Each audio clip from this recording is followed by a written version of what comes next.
여호와 신앙은 어떤 특징을 갖고 있을까요?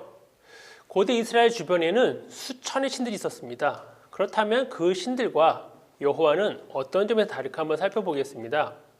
일단 고대 근동에서는 자연 세계가 신으로 등장을 합니다. 메소포타미아만 해도 1500종류의 신들이 있었습니다. 가나안 지역만 해도 또 몇백 개의 신이 있었습니다. 이집트는 말할 것도 없습니다. 여러 신들이 있는데 그 신들을 보면 달의 신, 바람의 신, 하늘의 신, 땅의 신, 이렇게 자연세계 자체를 신으로 섬깁니다. 유프라테스 강과 티그리스 강은 그 강 자체가 그 이름이 여신의 이름을 따온 것입니다. 그리고 나무신 숭배도 많이 했습니다. 굉장히 일상화되어 있었습니다. 그런데 성경에서는 달이건 별이건 하늘이건 태양이건 강이건 모두 신의 피조물로서만 등장을 합니다. 그래서 성경을 읽어보면 곳곳에서 하늘의 별이나 달을 보고 거기에 경배하지 말라고 합니다. 왜냐하면 그것은 신이 아니라 신 여호와가 만든 하나의 피조물이기 때문입니다. 두 번째는 성경은 신의 형상을 철저히 금지시킵니다.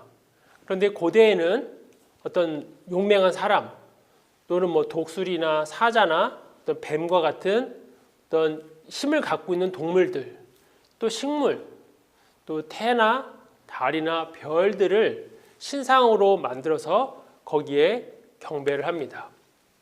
단순히 신상을 만들고 그냥 경배만 할 뿐이 아니라 제사장들이 직접 신상에게 옷을 입히고 매일매일 먹이고 씻기기도 했습니다. 그러니까 신상이 정말로 살아있다고 생각한 거죠. 그런데 특이한 것은 그 신상들이 그 신상을 세운 왕의 모습과 거의 같다는 겁니다. 왜 같았을까요? 신상을 만듦으로써 신상을 팔고 그것을 세금을 걷기 위한 도구로 활용을 합니다. 그리고 왕과 비슷한 그 신상을 통해서 왕은 자신의 적대자들이 자기에게 반항하지 못하게, 저항을 하지 못하게 왕권을 유지하는 데 아주 훌륭한 도구로 사용을 합니다. 경제적이고 정치적인 그런 목적이 바로 신상을 만들고 섬기는 데 숨어 있습니다. 그런데 성경은 모든 것을 다 금지합니다. 그럼으로써 이스라엘 사회가 계급 사회가 되거나 아니면 왕을 위한 사회가 되는 것을 철저하게 방지합니다. 그리고 고대에 그렇게 의리의리하고 화려한 신상을 둔 신들은 오늘날 다 사라지고 없습니다. 또 여호와 신앙의 또 독특한 점은 바로 사회윤리를 강조하는 것입니다. 물론 다른 신들도 사회윤리를 이야기합니다.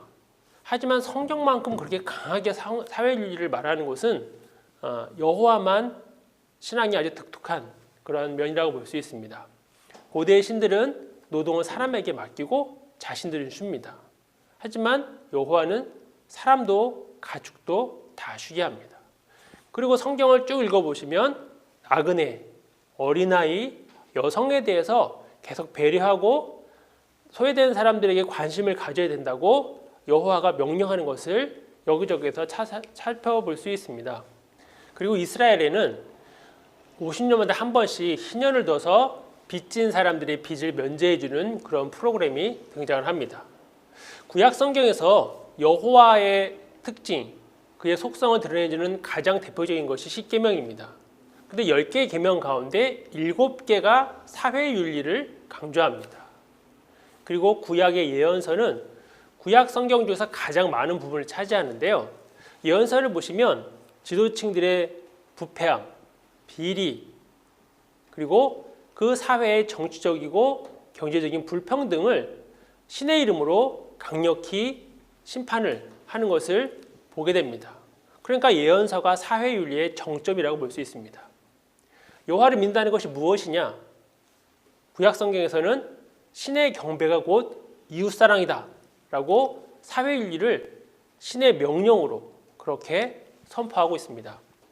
자연세계를 그냥 그대로 숭배하지 않고 단순히 여호와의 피조물로만 여기는 것, 그리고 신의 형상을 금지함으로써 계급 사회를 방지하는 것, 사회윤리를 강조함으로써 아름다운 사회를 만드는 것, 그것이 여호와 신앙의 특징이라고 볼 수 있습니다.